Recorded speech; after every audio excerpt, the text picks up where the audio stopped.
जोहार जोहार भारत माता की जय भारत माता के जय भारत माता के जय క్రియాశీలక జనసేన క్రియాశీలక సభ్యులు ఆయన కూడా దీంట్లో బలయ్యారు.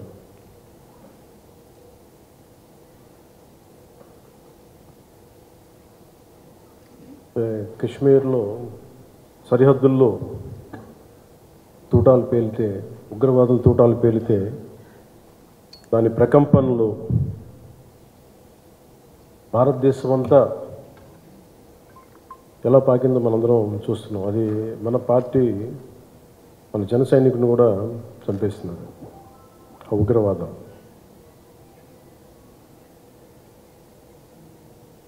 ముఖ్యంగా కశ్మీర్ అండ్ మెయిన్ మనం ఆయన కుటుంబాన్ని పరామర్శకెళ్ళినప్పుడు వారి సతీమణి మాట్లాడింది, వాడి పిల్లలు ఎంత ఘాతుకంగా చంపారంటే, ఎంత క్రూరంగా చంపారంటే ఐడి కార్డ్స్ తీసుకొని నువ్వు హిందువా కాదా ఐడి కార్డ్స్ అడిగి, లేదంటే ముఖ్యంగా మన మసూదన్ గారి సంఘటన అయితే ఆయన సతీమణి గారి మాటల్లో సరిగ్గా 3 రోజుల ముందు వెళ్ళారంట బెంగళూరు నుంచి 3 కుటుంబాలతోటి వెళ్తే, నేను అన్ని రోజులు మామూలుగా మోడర్న్ డ్రెస్సులు వేసుకున్నాను, కానీ ఎందుకు ఆ రోజు మధుసూదన్ అంటే ఆయన అడిగారంట, డ్రెస్ వేసుకుంటే మోడర్న్ డ్రెస్ వేసుకుని బొట్టు పెట్టుకోకూడదా అని అంటే, ఆ సంఘటనకి ముందు సరిగ్గా ఒక అరగంట ముందు బొట్టు పెట్టుకున్నారంట. ఆవిడ చెప్తుంది ఏంటంటే, బొట్టు పెట్టుకున్న తర్వాత నేను కాదని కూడా అబద్ధం కూడా చెప్పలేక తప్పించుకోవడాకన్నా అలా దొరికిపోయాం మేము. ముందు అరుపులు వినిపించినాయి, తుపాకీ శబ్దాలు వినిపించినాయి, కింద పడుకున్నాం, నా చేయి కూడా పట్టినట్టు, పిల్లలు కొంచెం దూరంగా ఉన్నారు. ఇదంతా కుటుంబం దాదాపు అలాగే ఆ గ్రౌండ్లో దాదాపు ఆ ఏరియాలో 400 నుంచి 500 మంది ఉండిపోయారు టూరిస్టులు. మసూదన్ గారు ఆయన సతీమణి చేయనే పట్టుకొని, ఏమవుతుంది మనకేమవుతూ, నువ్వు చూడకంటే ఆ బూట్ల చప్పుళ్ళు చాలా తాయితీగా వచ్చి, అంటే ఎందుకు మాట్లాడుతున్నానంటే ఎంత కోల్డ్ బ్లడెడ్తో చంపారంటే మనం ఊహించుకోలేం. అంటే షికారుకు వచ్చినట్టుగా వచ్చి వేటాడి వెళ్ళిపోయారు మనుషులు.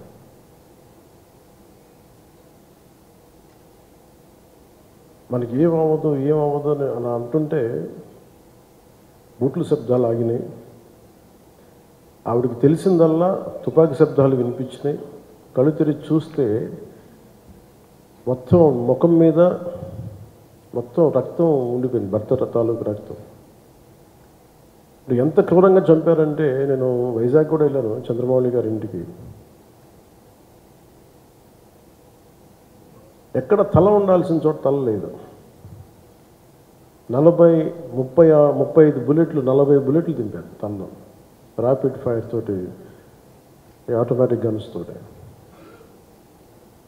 అంత దారుణంగా క్రూరంగా చంపేశారు. యుద్ధం ఎప్పుడు ఇంకొక ఆయుధం పట్టుకున్నవాడితో చేస్తాం, కానీ నిరాయుధులైన ఎంత నమ్మకం లేకపోతే కశ్మీర్కి వెళ్తారు. 22-23లో దాదాపు 2 కోట్ల మంది వెళ్ళొచ్చారు. అది ప్రెసిడెంట్ పాలన ఉన్నంతకాలం వచ్చారు. మొన్న పాలన మారగానే అప్పటికి చాలాసార్లు ఎన్నికలు ఇంకా సంసిద్ధంగా లేదు కశ్మీర్ అని చెప్పినా కానీ కొన్ని పరిస్థితుల్లో వాళ్ళకి కుదరలేదు, రాజ్యాంగ పరిస్థితుల్లో ఇంకా ఉండదు అని చెప్పేసి మళ్ళీ ఎప్పుడైతే రాష్ట్ర చేతికి వెళ్ళిపోయిన పగ్గాలు, మళ్ళీ ఈ తీవ్రవాదులు విజృంభించి చాలా కోల్డ్ బ్లడెడ్గా చంపేశారు అన్నారు. మీరు ఊహించుకోండి, మనందరం ఒక సాయంత్రం అంటే మనకి కశ్మీర్కి మనకి ఏంటి సంబంధం అనుకుంటాం. గ్లోబల్ విలేజ్ అని మాట్లాడుతున్నాం, ప్రపంచాన్ని. అమెరికాలో చిన్నపాటి ఇన్సిడెంట్ జరిగితే దాని ప్రకంపనలు ఆంధ్రాలో కూడా ఉంటాయి. It's become a global village. అలాంటిది దేశం సరిహద్దులు ఏమి జరిగినా, దేశం లోపల ఏమి జరిగినా దాని ప్రకంపనలు మనకు కూడా తగిలి తీరుతాయి. మేబీ ఒక సగటు మనిషిగా బతికే మనకి అంత అవసరం లేకపోవచ్చేమో, కానీ మామూలు మనిషికి అవసరం లేకపోవచ్చేమో, కానీ being a political party, regional పార్టీకి మనకు ఎందుకు అనే ఒక మైండ్ సెట్ ఉంటుంది. మన సంబంధం నేను చెప్తున్నప్పుడు బిగినింగ్లో జాతీయ సమస్యల గురించి నేను మాట్లాడుతున్నప్పుడు చాలా హాస్యాస్పదంగా ఉండేవాళ్ళు అందరూ నాతో. నీకెందుకు ఇవన్నీ స్టేట్ విషయాలు చూసుకుంటే, state is a part of the country కదా, state is a part of the nation. How do we ignore? కానీ ఈ లిమిటెడ్, ఈ తక్కువ స్థాయి ఆలోచన విధానంతో మనం ఎప్పుడు బయట ఆలోచించాం, పరిధి దాటి ఆలోచించాం. సో ఇప్పుడు నేను ఆ దేశం కోసం ఎందుకు ఎంత తపన పడతారంటే, borders are not secured. Kashmir భారతదేశం రంచు దాటితే పాకిస్తాన్ వస్తుంది. ఆ హద్దులు బాగలేనప్పుడు దాని ప్రకంపనలు ఇక్కడ దాకా వస్తాయి. మియాన్మార్లో గొడవలు జరిగితే మనకు ఎందుకు అనుకోవడానికి లేదు. అక్కడి నుంచి రోహింగ్యాస్ వచ్చేసి ఇక్కడ మనకి ఆంధ్రాలో కూడా ఉంటారు చాలామంది. దాని ప్రకంపన దాని తాలూకు ఇంపాక్ట్ మనకి ఏముంటుంది అనుకుంటే, సడన్గా తక్కువ జీతాలకు పనిచేస్తారు వాళ్ళ అవసరార్థం. అప్పుడు ఇక్కడ ఉండే స్థానికులకి ఉద్యోగాలు రావు. సో బార్డర్ మేనేజ్మెంట్ అనేది చాలా కష్టమైంది. సో అందుకని మనందరం కూడా యాజ్ ఎ పొలిటికల్ పార్టీ, మీరందరూ కూడా క్రియాశీల కార్యకర్తలు ఉన్నారు, పెద్ద పెద్ద నాయకులు ఉన్నారు, వేదిక పైన ఎమ్మెల్యేస్ ఉన్నారు, మినిస్టర్స్ ఉన్నారు, గౌరవ మంత్రులు ఉన్నారు, ఎమ్మెల్సీస్ ఉన్నారు. Border management is very essential. మన చిన్నపాటి ఇంటి సరిహద్దులనే మనకు రోజు ఎవడన్నా పొలం ఉంటే ఆ సరిహద్దులను గట్టు జరిపాడా లేదని ఇంత ఆలోచిస్తూ ఉండే. చిన్న ఒక 2 ఎకరాల పొలం ఉంటేనే, ఒక 10 సెంట్లు భూమి ఉంటేనే, రోజు 2 సెంట్లు భూమి ఉంటేనే మనం ఎంత తెలుస్తాం. అలాంటిది కంట్రీ సరిహద్దుల్ని మనం చూసుకోకపోతే నాయకులుగా వచ్చే ఉపద్రవాలు ఇలా ఉంటాయి. మన దేశం ఎప్పుడు కూడా చాలా మెత్తని దేశం. ఉగ్రవాదులకి ఎందుకు సమాధానం చెప్పలేం. మీరు నిజంగా ఆవిడ పడ్డ బాధ చూస్తే ఇంత కనికరం అవసరం లేదు ఉగ్రవాదుల మీద అనిపించింది. నిర్దాక్షిణ్యంగా తీసేయాలన్న ఆవిడ అన్న మాటలు. చంద్రమౌళి గారు మేము మన వైజాగ్లో కనుక, ఆయన retired employee, bank employee, retirement plan ఏం చేయాలో, పిల్లలు అమెరికా వెళ్ళిపోయి ఏం చేయాలో తెలియక ఆయన జస్ట్ ఒక 5 రోజుల కన్నా వెళ్తే ప్రాణాలు పోయినాయి. మీరు ఊహించుకోండి, మన సరదాగా చాట్ తిందామని చెప్పి హైదరాబాద్లో గోకుల్ చాట్కి వెళ్తే బాంబ్ బ్లాస్ట్ జరిగింది, ప్రాణాలు పోయినాయి. Simple chat.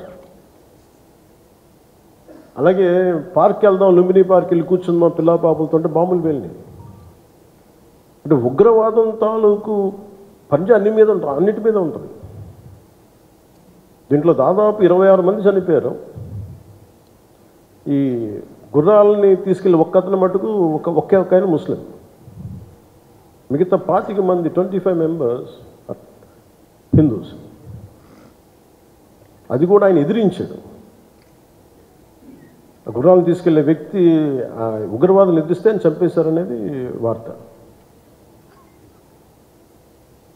అంటే కశ్మీరు మనందరం ఒక అందమైన లొకేషన్ చూస్తే మేము చాలాసార్లు నాకు ఎందుకు కశ్మీర్ అనేది ప్రత్యేకంగా నాకు తగులుతూ ఉంటుందంటే, యాజ్ ఎ లీడర్ మీరందరూ కూడా as a political party stake హోల్డర్స్గా మీరందరూ you have to read history. అంటే ఇవి భవిష్యత్తులో జరగకుండా ఉండాలి అంటే దాని తాలూకు కశ్మీర్లో తూటాలు పేలితే దాని ప్రకంపనలు ఇప్పుడు మన పార్టీ దాకా ఎలా వచ్చినాయో, ఇది దేశం అంతా ఇట్లాగే ఉన్న పరిస్థితి.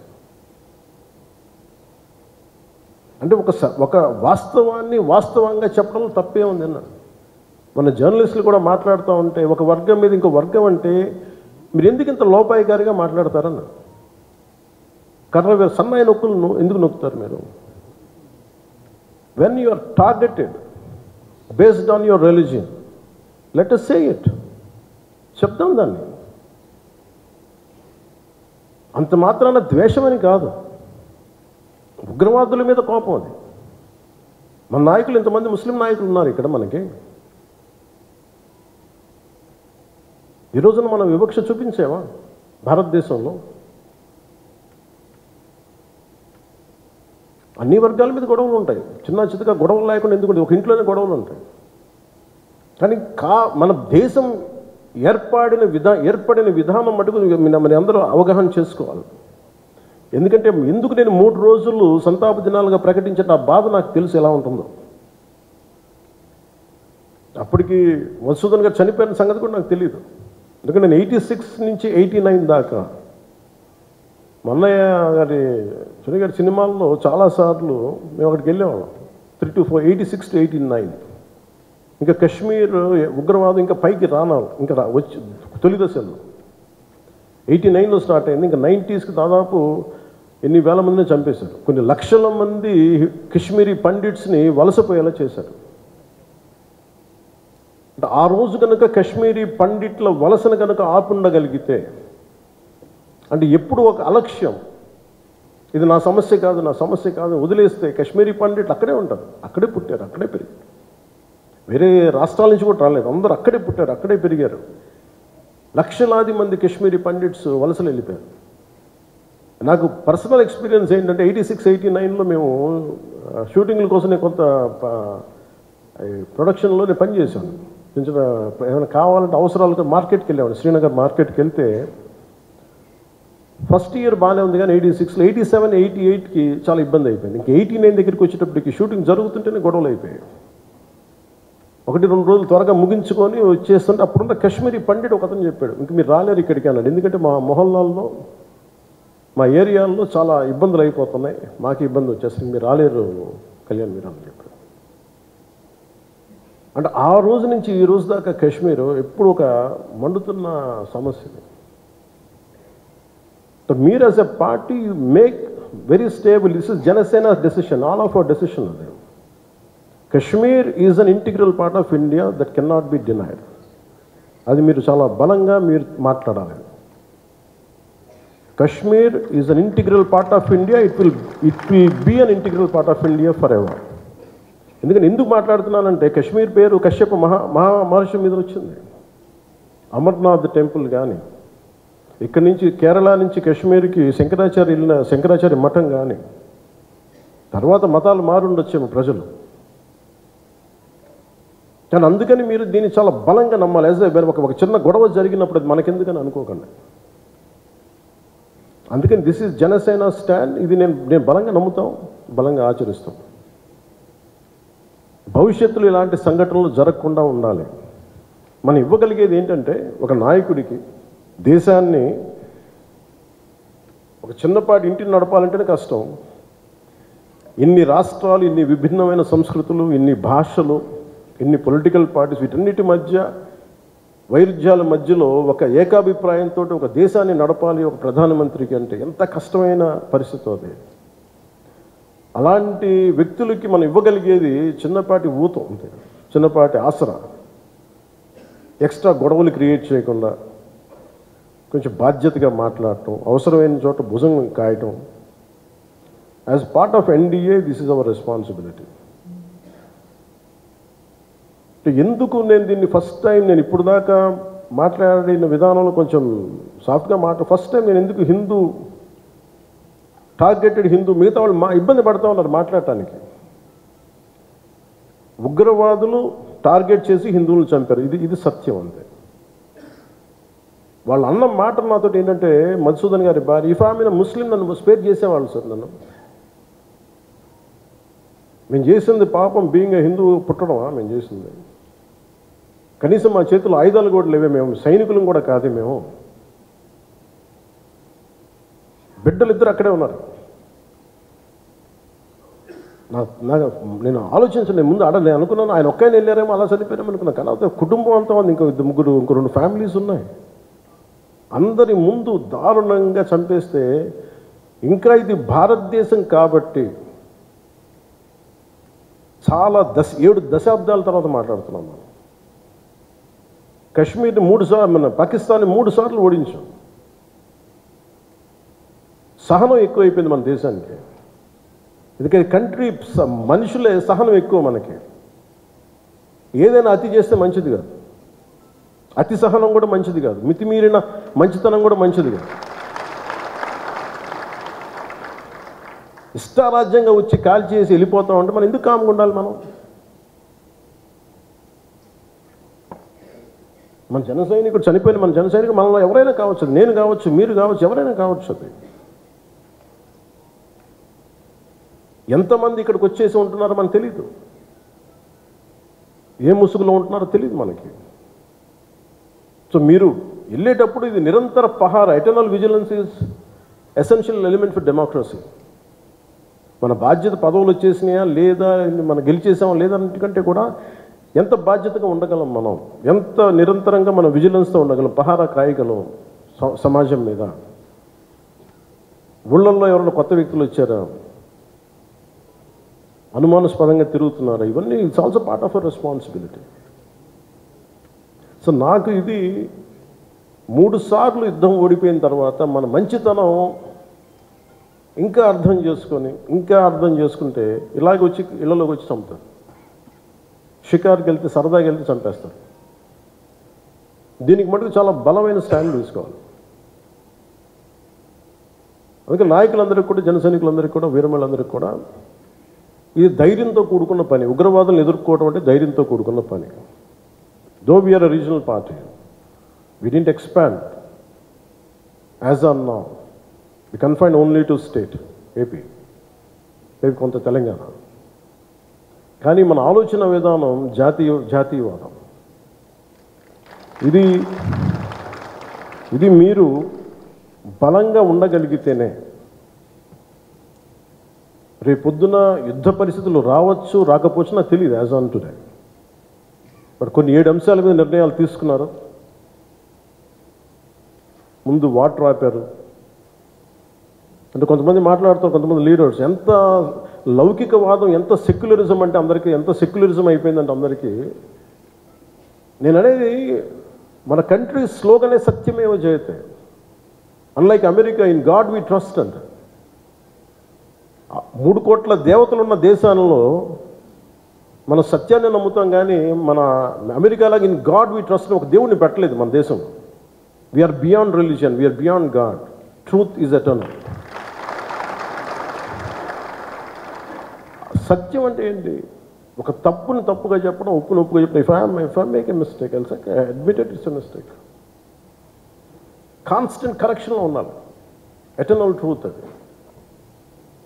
అలా కాకుండా ఇంత 26 మంది చనిపోతే మత ప్రాతిపాదికను చంపినా కానీ మన సెక్యులర్ వాదులు, సో కాల్డ్ సూడో సెక్యులరిస్ట్, వాళ్ళు ఏం మాట్లాడుతున్నారు? మతం అడిగి చంపలేదంటారు. చనిపోయిన మధుసూదన్ గారి భార్య, అందరూ వాళ్ళ అబద్ధాలు చెప్తారు. వాళ్ళు పాకిస్తాన్ని ప్రేమిస్తూ అంటారు. వీళ్ళందరూ ఇక్కడ భారతదేశంలో కూర్చొని మీరు పాకిస్తాన్ని ప్రేమిస్తుంటారు. మొన్న కొంతమంది నాయకులు డిబేట్లో మాట్లాడుతుంటే చూస్తున్నాను.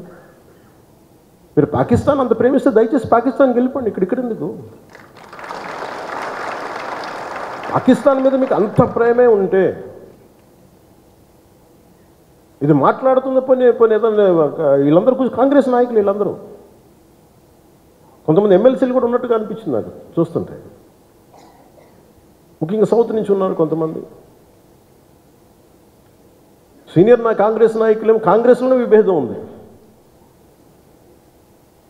మేము వెళ్ళిపోతే మీరు పాకిస్తాన్ని, మీరు భారతదేశంలో దాడి జరిగినప్పుడు భారతదేశానికి నిలబడాలి తప్ప పాకిస్తాన్కి నిలబడతాం మీరు సెక్యులరిజం అంటే అది ఏ ససేమిరా ఎవరు ఒప్పుకోరు. ఇక్కడ ఆ బలం మనం చూపించాలి. మనం ప్రాణాలు పోతే తిరిగి వస్తాయా? ఆయన ప్రాణాలు పోయినాయి, ఆయన బిడ్డల పరిస్థితి ఏంటి? ఆయన భార్య పరిస్థితి ఏంటి? మెరిట్ మీద ఉద్యోగం సంపాదించుకున్న అబ్బాయి, ఒకటే కంపెనీలో నిలబడి ఆ మెరిటోరియస్గా ఎదిగినవాడు, ఒకటే మాట ఆయన మా మిస్సెస్ మాట్లాడుతూ ఉన్నారు.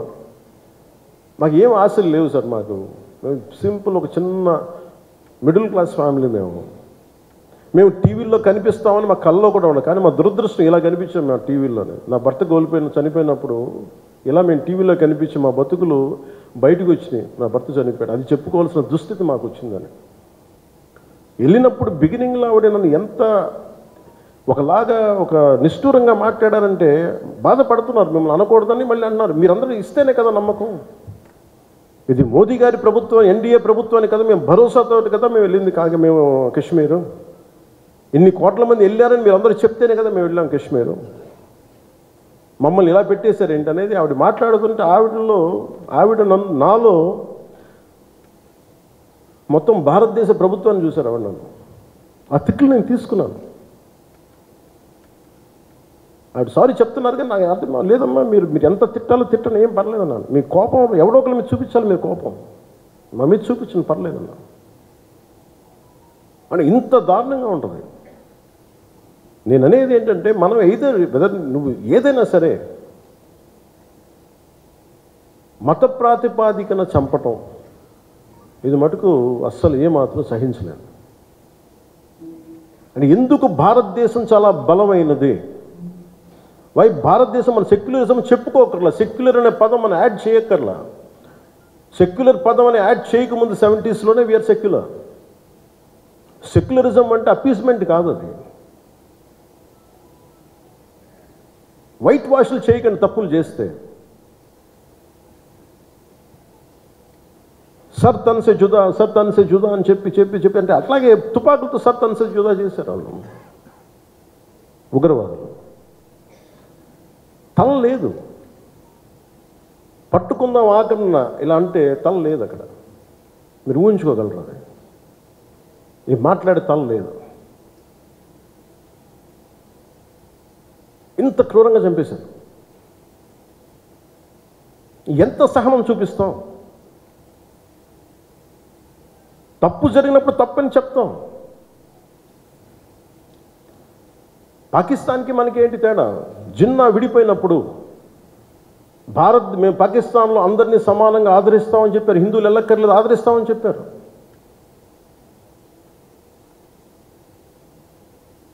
రెండు కోట్ల పైన ఉండే చాలా కోట్ల మంది ఎక్కువ అంత జనాభా ఉండే చోట ఈరోజు జస్ట్ పట్టుమని కొన్ని లక్షల్లో ఉంటారు పాకిస్తాన్లో హిందువులు అంతే. బట్ వేరస్ మన దేశంలో పాకిస్తాన్లో ఎంత జనాభా ఉందో ముస్లిం జనాభా అంత జనాభా ఇక్కడ ఉంది. That's what India is. కానీ మనం నిజంగా ఈ సోకాల్డ్ సూడో సెక్యులర్ వాదులు చెప్పిన విధానంగానే అయితే నిజంగా అసలు ఇంతమంది ముస్లిం పాపులేషన్ ఉంటుందా? ఇంత వివక్ష చూపించే దేశం అయితే, హిందువులే నిజంగా వివక్ష చూపించే దేశమే అయితే ఇన్ని లక్షల మంది ఉండగలరా? అసలు ఇన్ని కోట్లాది మంది జనం ఉండగలరా? పాకిస్తాన్లో ఎంత ముస్లిం జనాభా ఉందో భారతదేశం అంతే ముస్లిం జనాభా ఉందా? అంత వివక్ష హిందువులకి ఎందుకు ఉంటుంది? హిందూస్ అక్కడెక్కడ కొంతమంది నాయకులు ఉన్నారేమో మనకు తెలియదు. సంఘటనలు జరుగుతూ ఉంటాయి. మొన్నటికి మొన్న బంగ్లాదేశ్లో హిందువుల మీద దాడులు జరుగుతూ ఉన్నారు, విగ్రహాలు కాల్చేస్తూ ఉన్నారు, దుర్గాదేవి ఆలయాలు కాల్చేస్తూ ఉన్నారు. నేను మాట్లాడుతున్నప్పుడు మనకెందుకు సార్ అంటారు. అక్కడి నుంచి శరణార్థులు వచ్చేస్తారు, అప్పుడు ఇక్కడికే వస్తారు. దేశం మొత్తం అప్పుడు మన స్థానికులకు ఉద్యోగాలు పోతే అప్పుడు మీకు ఓకేనా అన్న. ఆ దేశం బాగుంటేనే మనం ఇక్కడ ఉద్యోగాలు మన వాళ్ళకి ఇవ్వగలం. రెండు రాష్ట్రాల మధ్య గొడవ, తెలంగాణ కానీ ఆంధ్ర కానీ, ఇక్కడి నుంచి మీరు వచ్చేస్తే మా ఉద్యోగాలు పోతున్నాయనే కదా సెపరేట్ స్టేట్ అయింది. అలాంటిది ఎక్కడి నుంచో శరణార్థులు వాళ్ళ యుద్ధ పరిస్థితులు వాళ్ళ వాతావరణ పరిస్థితులు బాగలేక మనకు వచ్చేస్తే అది మనకు అదనపు భారం, అది దేశానికి కూడా. అంతేగాని దీంట్లో మన దీంట్లో వివక్ష ఏమి ఉండదు. It's a practicality. Why this country can't afford too much of migration. Already ఇన్ని కోట్ల మంది జనాభా, వీళ్ళకి ఉద్యోగ అవకాశాలు, వీళ్ళకి ఉపాధి అవకాశాలు, వీళ్ళకి విద్యా అవకాశాలు, వీళ్ళకి గృహ అవసరాలు ఇవ్వడమే కష్టం, తప్పన పడాలి. అలాంటిది ఇంకా అదనంగా ఎక్కడి నుంచో వచ్చేసి వేరే దేశాల నుంచి ఎక్కడ తీసుకుంటాం? అది ప్రపంచం అంతా ఇదే సమస్య ఉంది. సో అలాంటి సమయంలో ఇది మనందరి బాధ్యత. ఇది నేషన్ సంబంధించిన సమస్యలు, మన సమస్యలు కూడా. మనం ఎక్కడో కావల్లో కూర్చున్నాం, లేదంటే నెల్లూరులో కూర్చున్నాం, సూలూరుపేటలో కూర్చున్నాం, వెట్లగుంటలో కూర్చున్నాం, లేదంటే ఎక్కడ కూర్చొని మారుమూల గోదావరి జిల్లాలో కూర్చొని కుదరదు. దీని ఇంపాక్ట్ మొత్తం మీద ఉంటుంది. ఇది మనందరి బాధ్యత. ఇది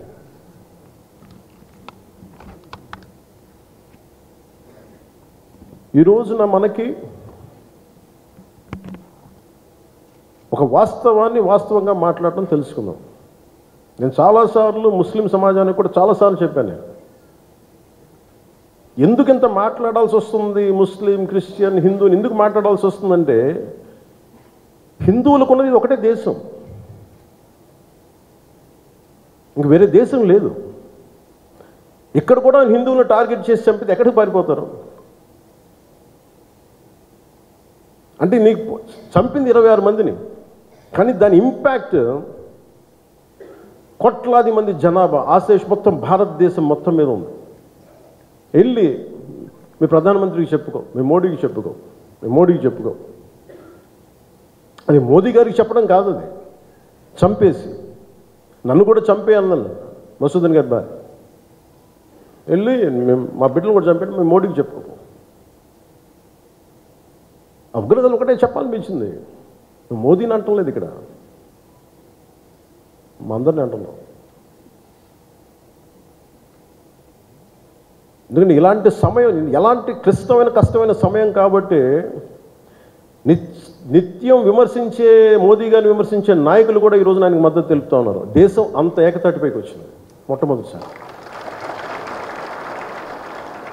ఇలాంటి సమయంలో అంటే నేనేదేంటంటే ఇర్రెస్పెక్ట్ ఆఫ్ మన డిఫరెన్సెస్ అసైడ్, ఉగ్రవాదం మీద మటుకు, హింస మీద మటుకు, ఇర్రెస్పెక్ట్ ఆఫ్ రిలీజియన్ మనందరం ఒకటే మాట మాట్లాడాలి.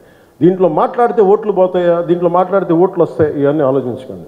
Weather you have spoken truth or not, సత్యమేవ జయతే. నువ్వు ఒకటే మాట్లాడాలి, నేను ఓట్లు వస్తాయని నేను రాలా, మార్పు తీసుకురాగలమా లేదా అనేది రాజకీయాల్లోకి వచ్చాం. ఓట్ల కోసం అయితే నా లాంటి ఇంత తపన పడక్కలు, ఇంత కష్టపడక్కలు, చాలా గొప్ప పార్టీలు ఉన్నాయి, అనుభోగిన నాయకులు ఉన్నారు. కానీ ఒక సత్యాన్ని సత్యంగా మాట్లాడడం చాలా శక్తి కావాలి, దానికి ధైర్యం కావాలి. సహజంగా ఇలాంటి సంఘటనలు ఉగ్రవాదులు జరగగానే అందరూ మనకెందుకు వాళ్ళు మన టార్గెట్ చేస్తారేమో అనుకుంటాం. మన సరిహద్దులకు వెళ్ళలేదు. నేను చెప్పాను, మన అందరూ ఇళ్లలో కూర్చొని జాగ్రత్తగా ఉండి ఎవ్వరికి ఒక మాట అనుకున్నట్టు మన ప్రాణాలు రక్షణతో ఉంటాయనుకుంటున్నారా? మన చనిపోయిన మధుసూదన్ గారిని చూడండి, ఆయన ఎవరికి హాని చేశాడు? ఎవరిని పల్లెత్తి మాట అనలా. కుటుంబాన్ని తీసుకెళ్ళి కాశ్మీర్ వెళ్తే ఎక్కడ కాల్ చేశారు. Targeted as a Hindu. ఇది ఎక్కడో కూర్చోబెట్టి మత సామరస్యం చాలా చాలా అవసరం ఈ దేశానికి. చాలామంది మత కలహాలు క్రియేట్ చేయాలనుకున్నా కానీ కొంతమంది చేస్తుంటారు, దాన్ని మీరు అడ్డుకోవాలి. మీ కళ్ళ ముందు ఒక సంఘటన జరుగుతున్నప్పుడు మీరు అడ్డుకోండి. అది ఎవరైనా సరే, ఒక హిందూ కావచ్చు, ముస్లిం కావచ్చు, ఏమైనా తప్పు అంటే తప్పని చెప్పండి. మీరు ఆ ధైర్యం కావాలి మీ అందరికీ. ఎందుకంటే ఆ ధైర్యం లేనప్పుడు అప్పుడు మన పొలిటికల్ పార్టీగా మనం ఉండటం అనవసరం, ఒక పొలిటికల్ పార్టీ మెంబర్గా ఉండటం కూడా అనవసరం. హార్ష్గా చెప్పమని చెప్పట్లే, గట్టిగా తీవ్రంగా చెప్పట్లే, కానీ ఇబ్బందిగా ఉంది నువ్వు చేసే పని చెప్పాలి. కష్టం తెలియాలి కదా. ఇది మటుకు మనం నిర్ణయించుకోకపోతే మీరు అందరూ అసలు ఓటు వెయ్యను ఏముంటుందని, అసలు నాయకుడు కానోడు కూడా ఇంట్లో సోఫాలో కూర్చొని కదలని వాడు కూడా సార్ ఇది సెక్యులరిజం కాదు సార్, ఇలా మాట్లాడకూడదు అంటే ఏంటి? అంటే ముస్లిం కాని వాళ్ళు చచ్చిపోతేనే మాట్లాడాలి సెక్యులరిజం అంటే? హిందువులకు జరిగితే మాట్లాడకూడదా? That can be defined as secularism. ఇది సమస్య మన దేశంలో. అందుకని ఇలాంటి ఈరోజు నాయకులందరికీ, మన జన సైనికులందరికీ కూడా, విరమాలి అందరికీ కూడా నాకు ఒక విన్నపం ఏంటంటే, సెక్యులరిజం అనే పదానికి మీరు ఈ పడికట్టు డెఫినేషన్ మీరు తీసుకోకండి. ఇది మటుకు మీరు చాలా చాలా స్పష్టంగా తీసుకోవాలి. నేను చాలాసార్లు చెప్పాను, ముస్లిం సమాజంలో చాలామంది వచ్చి అడిగినప్పుడు మీకు ఏదైనా ఇబ్బంది వస్తే మొట్టమొదటి గొంతెత్తేది నేను, మీకు గుర్తుపెట్టుకోండి. కష్టం వచ్చింది ఎందుకంటే ఎందుకంటే నేనేం మాట్లాడుతున్నానంటే సార్, ఇది మనందరం ఇక్కడ మనం పాకిస్తాన్ ఇస్లామిక్ రాజ్యం, అది they announced Pakistan is an Islamic nation.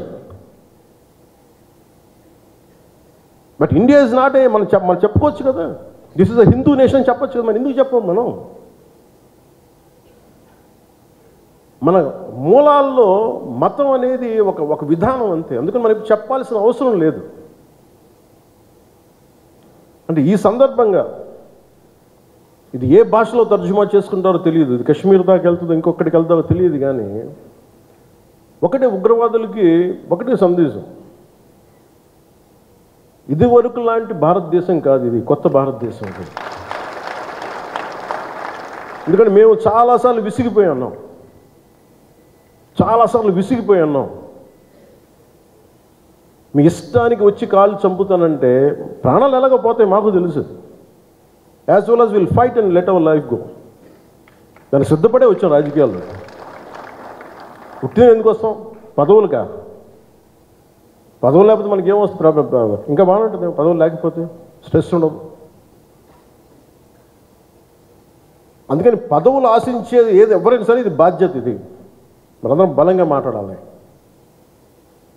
అలాగే ఈ సందర్భంలో పోయిన ప్రాణాలని మనం ఎలాగ తిరిగి తీసుకురాలేం. పెద్ద ఎర్నింగ్ మెంబరు చనిపోయాడు కుటుంబంలో, మధుసూదన్ గారి కుటుంబంలో. సో మనందరి తరపున, మీ అందరి తరపున, పార్టీ తరపు నుంచి ఆయనకి ఒక 50 లక్షల రూపాయలు ఆయన కుటుంబానికి అందజేస్తాం.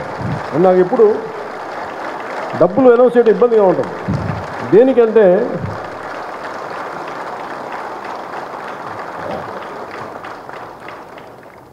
దేనికంటే మనిషి ప్రాణాలకు విలువ కట్టడం నాకు ఇష్టం ఉండదు.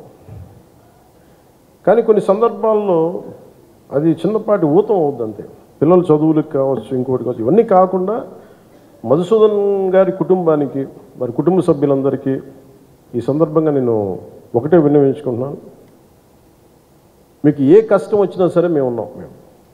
మేము మీతో ఉన్నాం. ఏదో ఈరోజు ఒక 50 లక్షలు ఇచ్చి మిమ్మల్ని వదిలేయటం కాదు. మీకు ఏ కష్టం ఉన్నా సరే వాళ్ళకి మన పేషెంట్ నెంబర్స్ కూడా ఇచ్చాను. Any time you can reach out. మీకు ఏది అవసరం ఉన్నా. ఎందుకంటే చెప్పిరావు ఉపద్రవం. అది నాకు ఏమనిపించిందంటే, ఆ పిల్లోడిని మాట్లాడుతుంటే, మధుసూదన్ గారి కొడుకుని చూస్తుంటే ఒక్క సంఘటనకు పెద్దోడు అయిపోయాడు అబ్బాయి. 10 ఏళ్ళు ఏజ్ వచ్చేస్తుంది. 10 ఏళ్ళు ఎంత ఉంటాయి అంతే, 10-11 ఉంటాయి అంతే. ఒక 20 ఏళ్ళ కుర్రోడు ఎలా మాట్లాడుతాడో అలా మాట్లాడుతున్నాడు అబ్బాయి. ఒక చిన్నపాటి సంఘటన చాలు. నేను చాలాసార్లు అనుకుంటాను, పాలిటిక్స్లో రాకముందు రిస్క్ అది ఇది అనుకుంటే నేను అనుకునేవాడిని సింపుల్గా రోడ్డు మీద వెళ్తుంటే కూడా చచ్చిపోవచ్చు కదా. As well as you embrace an ideology. ఒక భావజాలాన్ని పట్టుకోండి. దానికోసం చనిపోతే మంచిది కదా, ఉత్తి పుణ్యాన్ని చచ్చిపోవడం కంటే కూడా. ఇక నాకు మొన్న నా కొడుకు ఒక ఫైర్ యాక్సిడెంట్లో చిక్కుంటే నాకు అనిపించింది. సింపుల్ సమ్మర్ క్యాంప్ అది.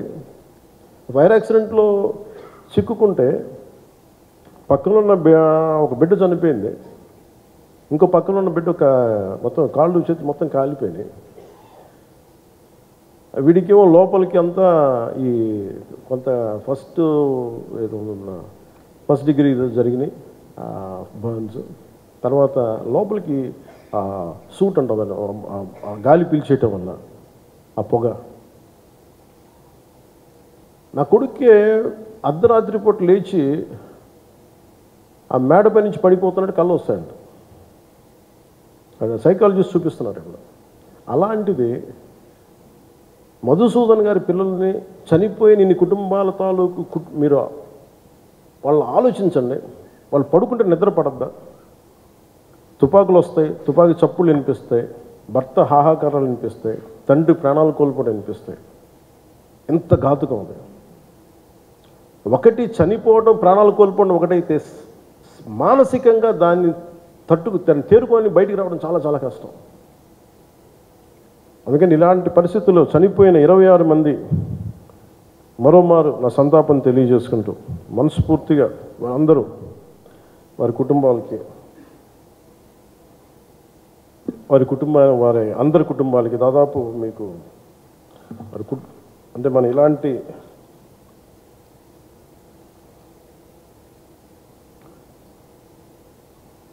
ఇరవై 26 మందిలో ఒకళ్ళు ఇందోర్ నుంచి సుశీల్ నత్యాల్, हेमंत सुहास जोशी मुंबई, विनय नरवाल हरियाणा, अतुल श्रीकांत मोनी महाराष्ट्र, नीरज उद्वानी उत्तराखंड, बिथिन अधिकारी कोलकाता, सुदीप नेपोने नेपाल, शुभम द्विवेदी कानपुर, प्रशांत कुमार सत्पति ओडिशा, मनीष रंजन बंगाल, एन रामचंद्र केरला, संजय लक्ष्मण लाली తానే, సయ్యద్ అదిల్ హుసేన్ షా పెహల్గామ్, ఇందాక చెప్పిన గుర్రం ఇచ్చే వ్యక్తి.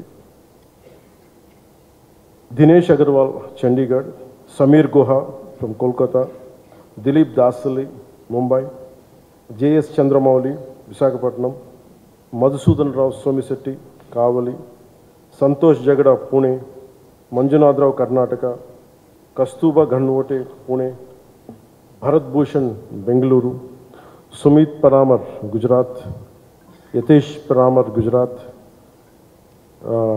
తాగే హేల్యాంగ్ అరుణాచల్ ప్రదేశ్, శైలేష్ భాయ్ హెచ్ హిమ్మత్ భాయ్ కలాటియా గుజరాత్. 26 మంది మృతులకి, ఉగ్రవాదుల తుపాకులకి, బుల్లెట్కి బలైన వ్యక్తులందరికీ కూడా మరోమారు మా జనసేన తరపు నుంచి, మన అందరి తరపు నుంచి హృదయపూర్వకంగా సంతాపాన్ని తెలియజేస్తూ, మనందరి సంతాపాన్ని తెలియజేస్తూ, మరోమారు మధుసూదన్ రావు గారి కుటుంబానికి నా ప్రగాఢ సానుభూతిని తెలియజేస్తూ, అలాగే చంద్రమౌళి గారి కుటుంబానికి నా ప్రగాఢ సానుభూతిని తెలియజేస్తూ, మీకు అండగా ఉంటామని తెలియజేసుకుంటూ, అలాగే జేఎస్పీ మెంబర్షిప్, మన క్రియాశీలక మెంబర్షిప్ తీసుకున్న దాంట్లో ఇంకా మన ఇచ్చే 50 కాకుండా ఇంకో 5 లక్షల రూపాయలు అదనంగా వస్తుంది, అది కూడా సిద్ధం చేస్తాం.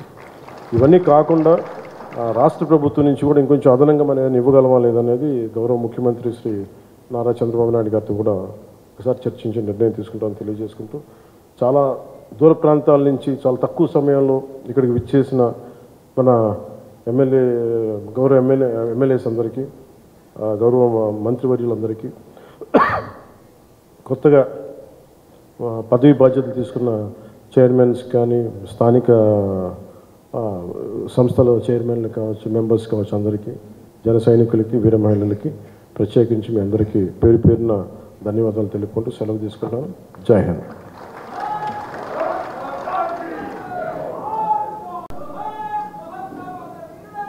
जोहार जोहार, भारत माता की जय, भारत माता के जय, भारत माता के जय.